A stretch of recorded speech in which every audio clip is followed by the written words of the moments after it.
I'm Elan Jackson with my eyes on Orlando. I'm at the Orlando Ballet rehearsal space for their new show, Some Assembly Required. The show opens on Friday and it features guest superstar choreographer Abdur-Rahim Jackson. Rehearsals are going on behind me, so let's take a look. Tell me a little bit about Some Assembly Required. What can audiences expect? Because this isn't your tights and tutus ballet.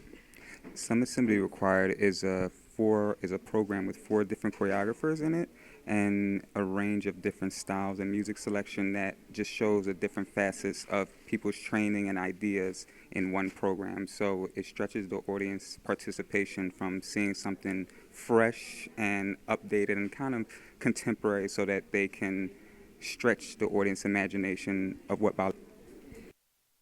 My piece is called Again for the First Time, and it basically is about appreciating the simplicity of friendship, of family, of life, and always renewing that connection with who you are and your families and friends. And the style that I'm using is, I was inspired by the first language that I spoke, which is Arabic, which is very fluid, so my movement is inspired, and I always try to create with that momentum and fluidity when I choreograph. You have worked with amazing companies. You have an amazing dance career. Can you tell us a little bit about maybe a certain celebrity that we might know about, and also how your dance journey brought you there? I grew up in Philadelphia, and I met a couple of people who suggested that I should audition for the Juilliard School, which I graduated from in 2000. And from there, I danced with the Alvin Ailey American Dance Theater for 10 years. And while I was in the company, a friend of mine requested me to co-choreograph Beyonce's Halo music video, and that was my first time being able to work with her choreographing that video. And then I was asked again to choreograph a section of her Super Bowl performance, the LED screen, when they projected her images on the screen for the performance, and which was an amazing experience working with a hard-working, talented, beautiful woman. What brought you to Orlando, and why did you want to work with Some Assembly Required?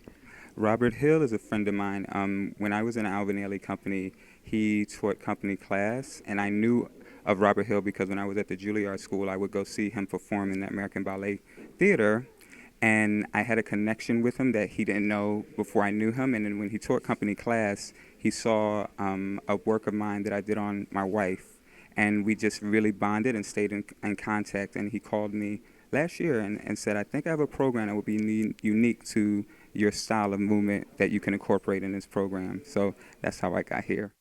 Anyone who's watching that's thinking about seeing the show, but they're on the fence, what would you say to them about Some Assembly Required? I think Some Assembly Required is a show of range and color, and we have an LED screen in one of the pieces. We have a big cape that's going to be, it's a range of beautiful things that it's like museum, dance, art, feeling, so you get a whole array of different things, so that's why you should come out and see it. Well, Mr. Abdur-Rahim Jackson, thank you so much for talking with us. Some Assembly Required opens on Friday. It runs through Sunday. You can get tickets, and you should be there.